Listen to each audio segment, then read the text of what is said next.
cher confrère. Je vous remercie, Monsieur le Président. Nous savons aujourd'hui de manière certaine qu'il y a des phénomènes spéculatifs extrêmement importants qui sont à l'œuvre sur l'île. Chaque jour, les Corses, d'origine ou d'adoption, sont dépossédés de leurs terres au profit d'investisseurs qui n'ont cure de l'intérêt de la Corse et des Corses et qui ne se soucient simplement de l'intérêt particulier et exclusif de leur portefeuille. Je vais vous donner un exemple, et ce sont les observations de l'INSEE que je vais lire. La Corse compte plus de 90 000 résidences secondaires qui représentent proportionnellement 4 fois plus que la France métropolitaine, à savoir et exactement 37,2% du parc de logement insulaire contre 9,6% du parc de logement de France métropolitaine est constitué de résidences secondaires. Il faut savoir que même dans les régions à forte pression touristique, comme la région PACA, c'est 20%. Ici, c'est le double, c'est énorme. Donc, il convient à un moment donné ou à un autre d'essayer de mettre un frein à ces phénomènes spéculatifs que j'ai décrits. Il faut savoir aussi qu'il y a des mesures, et je fais allusion là à la motion dont faisait état notre collègue Mathéa Casalt il y a quelque temps au sein de cette Assemblée, comme le crédit des investissements en Corse, qui permettent à certaines entreprises d'avoir un abattement de 30% sur les investissements qu'elles font en Corse. C'est-à-dire qu'aujourd'hui, c'est presque extraordinaire, vous avez des investisseurs ou des entrepreneurs qui construisent pour optimiser les gains qui sont issus d'optimisations précédentes. Donc, je disais, il faut à un moment donné essayer d'y mettre un frein. Que pouvons-nous faire? Alors, il y a quelque chose qui serait beaucoup plus efficace, je le concède humblement, que la mesure que nous proposons aujourd'hui, ce serait le statut de résident. Mais malheureusement, nous le savons tous, le statut de résident nous est refusé. Alors, devant ce refus, deux attitudes. Soit on reste les bras ballants en attendant que l'État veuille bien nous concéder ce que nous considérons comme étant un droit absolument légitime pour notre peuple, soit nous essayons de faire œuvre de création originale en utilisant à plein toutes les possibilités que nous offre le droit positif actuel.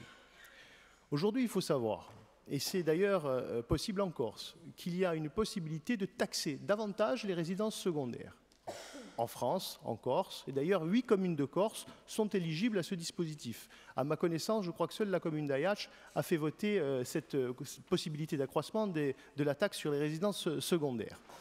Déjà, 8 communes, c'est trop peu en Corse, parce qu'il n'y a pas que les communes du littoral qui sont confrontées aux phénomènes spéculatifs dont je parlais. Il y a aujourd'hui beaucoup de communes de l'intérieur dans lesquelles les prix s'envolent considérablement, que ce soit pour les fonciers ou pour le bâti. En outre,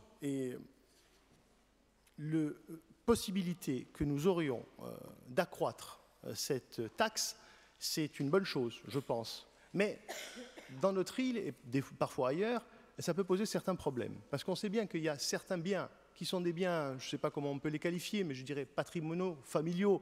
C'est l'exemple type des maisons de village. C'est-à-dire que vous avez quelqu'un qui habite en ville et qui a une maison dans son village qui est considérée comme une résidence secondaire. Serait-il légitime de le taxer beaucoup plus alors que ces biens, ces maisons patrimoniales ou familiales, ne participent pas du phénomène spéculatif dont je viens de parler.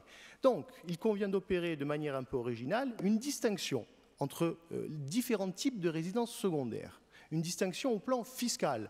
Et ça va dans le droit fil du souci qu'exprimait tout à l'heure le président du Conseil exécutif.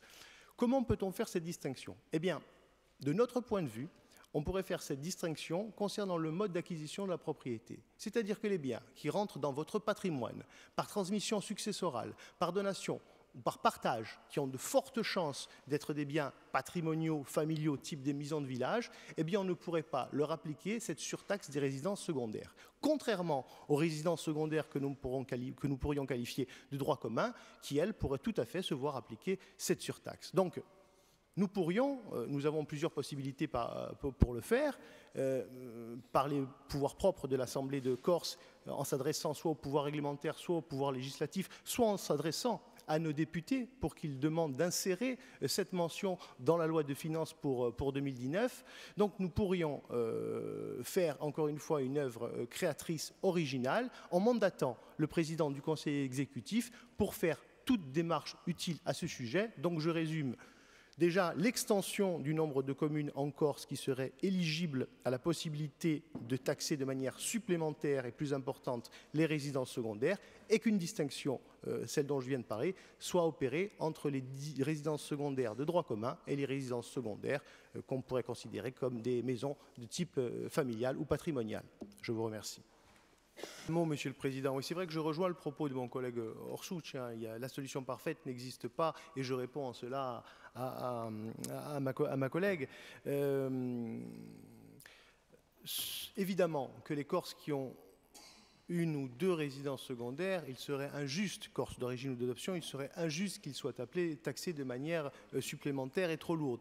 Maintenant, s'il y a des personnes qui possèdent un patrimoine immobilier très important avec de nombreuses résidences secondaires, qu'ils soient taxés à la hauteur de leur patrimoine immobilier ne semble pas, moi, une mesure fiscale qui soit particulièrement injuste aussi, en dehors de toute autre considération. La proposition que vous faites, Monsieur le Président, est très intéressante et bien évidemment, je suis favorable à votre amendement. En revanche, et si vous le permettez, et si l'Assemblée en décide ainsi, j'aimerais quand même que soient laissés les termes immobiliers dépendants ou issus d'un patrimoine familial, parce que ça pourrait justement faire écho à la proposition de ma collègue, à savoir en cas de démembrement et ensuite remembrement, que le patrimoine, que le bien soit issu d'un patrimoine familial, ça permettrait d'exempter cette taxe, de cette taxe. Voilà. Merci. Donc, alors, nous allons mettre aux voix l'amendement que j'ai proposé à la motion de Jean-François Casalt. Je répète donc. Alors, le texte, le texte initial, vous l'avez devant les yeux, demande à ce qu'une distinction au plan fiscal soit opérée. Alors, il faut supprimer dans, puisque c'est un problème de forme, entre les résidences secondaires de droit commun et les biens immobiliers dépendants ou issus d'un patrimoine familial reposant sur des critères fondés, soit sur le mode d'acquisition de la propriété, transmission successorale, donation, partage entre parenthèses, soit sur une résidence administrative et fiscale, entre guillemets, dans l'île, intégrant la notion de, entre guillemets, centre des intérêts matériels et moraux. Pourquoi entre guillemets? Parce que ce sont effectivement des expressions consacrées qui existent déjà dans le droit. Voilà. Donc, je mets aux voix donc cet amendement.